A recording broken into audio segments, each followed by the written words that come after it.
नमस्कार मैं मजिद बंधुসকল पलकते चामक आज सन्धियार 7টা गुरुत्वपूर्ण खबर। प्रथमটো खबर আজি অসম বিধানসভাৰ বাজেট অধিৱেশনৰ দ্বিতীয় দিন আৰু বাজেট অধিৱেশনৰ দ্বিতীয় দিনা এপিএসসিৰ কেলেংকাৰীক লৈ উত্তপ্ত সদন। অধ্যক্ষৰ মেজ ঘেৰাও কৰি প্ৰতিবাদ বিজেপিৰ মন্ত্ৰী বিধায়কৰ। বিপ্লৱ শৰ্মাৰ প্ৰতিবেদনৰ ওপৰত আলোচনাৰ দাবী সাহসীয় পক্ষৰ। পৰৱৰ্তী খবৰ গুৱাহাটীত পুনৰ ভয়ংকৰ ঘটনা। গুৱাহাটী মহানগৰীত পুনৰ যুৱতীৰ ৰহস্যজনক মৃত্যু। লখৰাৰ নামঘৰ পথত এগৰাকী যুৱতীৰ মৃতদেহ উদ্ধাৰ। মৃত যুৱতীগৰাকী বিশ্বনাথ চাৰিআলিৰ এনিশা ছেত্ৰী। এখন ব্যক্তিগত বিশ্ববিদ্যালয়ত অধ্যয়নৰত আছিল যুৱতীগৰাকী। ভগ্নীৰ সৈতে মহানগৰী ভাড়াঘৰত আছিল এই ছাত্ৰীগৰাকী আৰু মৃতদেহ উদ্ধাৰ কৰি মৰণোত্তৰ পৰীক্ষাৰ বাবে প্ৰেৰণ কৰিছে বশিষ্ঠ আৰক্ষীয়ে। পৰৱৰ্তী খবৰ দেশবাসীলৈ ভাল খবৰ। কেঞ্চাৰৰ ভেকচিনক লৈ আহি গ'ল ডাঙৰ খবৰ। অচিৰাই ভাৰতত উপলব্ধ হ'ব দুৰাৰোগ্য কেঞ্চাৰ ৰোগৰ ভেকচিন। কেঞ্চাৰৰ ভেকচিনক লৈ আহি গ'ল ডাঙৰ খবৰ। অচিৰাই ভাৰতত উপলব্ধ হ'ব দুৰাৰোগ্য কেঞ্চাৰ ৰোগৰ ভেকচিন। গৱেষণা প্ৰায় সম্পূৰ্ণ হোৱাৰ দিশে চলিছে পৰীক্ষা নিৰীক্ষা। অহা 5-6 মাহত সম্পূৰ্ণ সাজু হৈ উঠিব কেঞ্চাৰৰ ভেকচিন। সংবাদমেলত এই ঘোষণা কেন্দ্ৰীয় ৰাজ্যিক মন্ত্ৰী প্ৰতাপ ৰাও যাদৱৰ। প্ৰাৰম্ভিক পৰ্যায়ত এই ভেকচিন উপলব্ধ হ'ব কন্যা শিশু আৰু কিশোৰীৰ বাবে। 9 বছৰৰ পৰা 16 বছৰ বয়সৰ শিশু কিশোৰীক দিয়া হ'ব এই ভেকচিন।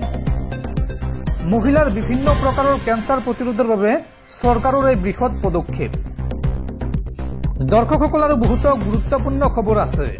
তাৰ আগতে আপোনাক জনাও যে যদি আপুনি এতিয়ালৈকে এইটো ভিডিঅ'ত লাইক কৰা নাই তেন্তে এতিয়াই ভিডিঅ'টোত লাইক কৰি দিয়ক আৰু এনেকুৱা ধৰণৰ ভিডিঅ'সমূহ নিতৌ চাবলৈ চেনেলটো ছাবস্ক্ৰাইব কৰি কাষত থকা বেল আইকনটো প্ৰেছ কৰি ৰাখক। পৰৱৰ্তী খবৰ ভাৰতৰ বহুত টকা আছে, কিয় আমেৰিকাই সহায় কৰিব লাগে ভাৰতক? এই মন্তব্য আমেৰিকাৰ ৰাষ্ট্ৰপতি ডনাল্ড ট্ৰাম্পৰ। এই মন্তব্য কৰি ভাৰতৰ বাবে বিত্তীয় সহায় বন্ধ কৰিলে আমেৰিকাৰ ৰাষ্ট্ৰপতি ডনাল্ড ট্ৰাম্পে। ভাৰতক টকা পইচাৰে সহায় নকৰে আমেৰিকাই। ভাৰতৰ বহুত টকা আছে, আমেৰিকাই কিয় সহায় কৰিব লাগে ভাৰতক? বিশ্বৰ আটাইতকৈ বেছি কৰ সংগ্ৰহ কৰা দেশ হৈছে ভাৰতবৰ্ষ। ভাৰতত কৰ বহুত দিব লাগে, যাৰ বাবে ব্যৱসায় কৰিবলৈ সমস্যা হয়। ভাৰতৰ আৰ্থিক সহায় বন্ধ কৰি দিলে মাৰ্কিন ৰাষ্ট্ৰপতি ডনাল্ড ট্ৰাম্পে। 1.8 আৰব ডলাৰৰ বিত্তীয় সহায় বন্ধ কৰি দিলে আমেৰিকাই। আমি ভাৰতক কিয় ইমান টকা দিব লাগে? এই মন্তব্য আমেৰিকাৰ ৰাষ্ট্ৰপতি ডনাল্ড ট্ৰাম্পৰ। এক সংবাদমেলত এই কথা উল্লেখ কৰে আমেৰিকাৰ ৰাষ্ট্ৰপতিগৰাকীয়ে। লগতে কয় যে কৰৰ বাবে ভাৰতত ব্যৱসায় কৰাটো অসম্ভৱ। মই ভাৰত আৰু ভাৰতৰ প্ৰধানমন্ত্ৰীক বহুত সন্মান কৰোঁ, কিন্তু ভাৰতৰ নিৰ্বাচনী বিষয়ত আমি কিয় ধন দিব লাগে? এই মন্তব্য আমেৰিকাৰ ৰাষ্ট্ৰপতি ডনাল্ড ট্ৰাম্পৰ। পৰৱৰ্তী খবৰ এপিএসসি কেলেংকাৰী ন্যায়িক প্ৰতিবেদন দাখিলৰ পিছতে ৰাজ্যত তুংগত ৰাজনৈতিক বাদ বিবাদ। এই সন্দৰ্ভত অখিল গগৈৰ বিস্ফোৰক মন্তব্য। অখিল গগৈয়ে এই সন্দৰ্ভত কয় যে তৰুণ গগৈ ডাঙৰীয়াৰ অপৰাধ হ'ল তেওঁ নিউজ চেনেল খুলিব নোৱাৰিলে, মাটি স্কুল ল'ব নোৱাৰিলে, ঠিকা ল'ব নোৱাৰিলে। এই মন্তব্য অখিল গগৈৰ। অখিল গগৈয়ে লগতে কয় যে মৃত ব্যক্তিক জনমানসত হে প্ৰতিপন্ন কৰিবলৈ ষড়যন্ত্ৰ কৰিছে মুখ্যমন্ত্ৰী হিমন্ত বিশ্ব শৰ্মাই। এই বিস্ফোৰক মন্তব্য অখিল গগৈৰ। পৰৱৰ্তী খবৰ আজি মিচিংসকলৰ আলি আয়ে লৃগাং। ৰাজ্যৰ অন্যতম ভূমিপুত্ৰ মিচিং জনগোষ্ঠীৰ কৃষিভিত্তিক উৎসৱ আলি আয়ে লৃগাং। ফাগুন মাহ হ'ল বসন্তৰ আৰম্ভণি আৰু কৃষিজীৱী মিচিংসকলৰ খেতি কৰাৰ বতৰ। এনে সময়তে মিচিং লোকসকলে উদযাপন কৰে নিজৰ জাতীয় উৎসৱ আলি আয়ে লৃগাং। ফাগুনত আহিবা লৃগাং চাবলৈ, ৰঙাৰিবি গাছেং গাতে ল'বলৈ। আজি মিচিং জনগোষ্ঠীৰ কৃষিভিত্তিক উৎসৱ আলি আয়ে লৃগাং। ফাগুন মাহ হ'ল বসন্তৰ আৰম্ভণি আৰু কৃষিজীৱী মিচিংসকলৰ খেতি কৰাৰ বতৰ। এনে সময়তে মিচিং লোকসকলে উদযাপন কৰে নিজৰ জাতীয় উৎসৱ আলি আয়ে লৃগাং। ইয়াক লৃগাং বিহু বুলি কোৱা হয়। আলি আয়ে লৃগাঙৰ অৰ্থ হ'ল শস্য ৰোপণৰ আৰম্ভণি। আলি মানে মূল বা কাণ্ড আৰু আয়েৰ অৰ্থ হ'ল ফল বা গুটি আৰু লিগাঙৰ অৰ্থ হ'ল সিঁচিবলৈ আৰম্ভ কৰা বা সিঁচাৰ প্ৰথম দিন। আজিৰ দিনটোতে মিচিংসকলে পথাৰত বা বাৰীৰ এচুকত মাংগলিক পৰ্বৰে মাটিত গুটি সিঁচা আৰম্ভ কৰে। প্ৰতি ঘৰ লোকৰ মুখিয়ালজনে এই কাৰ্য সম্পাদন কৰে। লগতে ডেকা গাভৰু বুঢ়া বুঢ়ী সকলোৱে ঘৰে ঘৰে পুৰাং আপং আলু কচু আদি খাই ফুৰে আৰু লগে লগে বিহু মাৰি ৰং আনন্দ কৰে। আৰু আজিৰ এই পবিত্ৰ দিনটোত প্ৰতিগৰাকী মিচিং জনগোষ্ঠীৰ লোকলৈ জনাইছো আলি আই লৃগাঙৰ আন্তৰিক শুভেচ্ছা। পৰৱৰ্তী খবৰ, মহাকুম্ভ মেলাত গৈ পুনৰ মৃত্যু অসমৰ এজন যুৱকৰ। মহাকুম্ভ মেলাৰ পৰা উভতাৰ পথত মৃত্যু অসমৰ এইগৰাকী যুৱকৰ। মৃত যুৱকজন চিৰাঙৰ বিজনীৰ জীৱন ঘোষ। উজনিমুৱা নৰ্থ ইষ্ট এক্সপ্ৰেছ ৰেলৰ পৰা পৰি কৰুণ মৃত্যু হয় এইগৰাকী যুৱকৰ। পৰৱৰ্তী খবৰ, মুছলমান লোকলৈ ভাল খবৰ। মছজিদৰ পৰা লাউড স্পীকাৰ কোনেও আঁতৰ কৰিব নোৱাৰিব। লাগিলে ভলিউম কম কৰি নামাজ পঢ়িব মুছলমানে। আৰক্ষীৰ একশ্যনৰ মাজতে মছজিদ কৰ্তৃপক্ষৰ বিশেষ পদক্ষেপ। মছজিদৰ পৰা লাউড স্পীকাৰ আঁতৰ কৰিব নোৱাৰিব কোনেও। লাগিলে ভলিউম কম কৰি নামাজ পঢ়িব মুছলমানসকলে। আৰক্ষীৰ একশ্যনৰ মাজতে মছজিদ কৰ্তৃপক্ষই কমালে মাইকৰ শব্দ।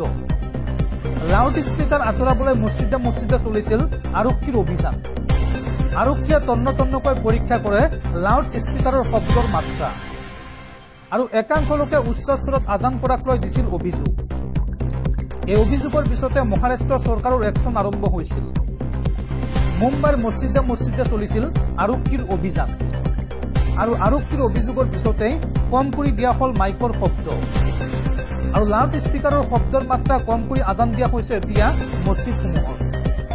আৰু ইয়াৰ জৰিয়তে মুছলমানক টাৰ্গেট কৰাৰ অভিযোগ উত্থাপন কৰিছে ইছলামধৰ্মী লোকসকলে। পৰৱৰ্তী খবৰ, বিপদে লগ এৰা নাই গৌতম আদানী। আদানীৰ বিৰুদ্ধে তদন্তত ভাৰতীয় কৰ্তৃপক্ষৰ পৰা এইবাৰ সহায় বিচাৰিছে আমেৰিকাৰ ছিকিউৰিটিজ এণ্ড এক্সচেঞ্জ কমিছনে।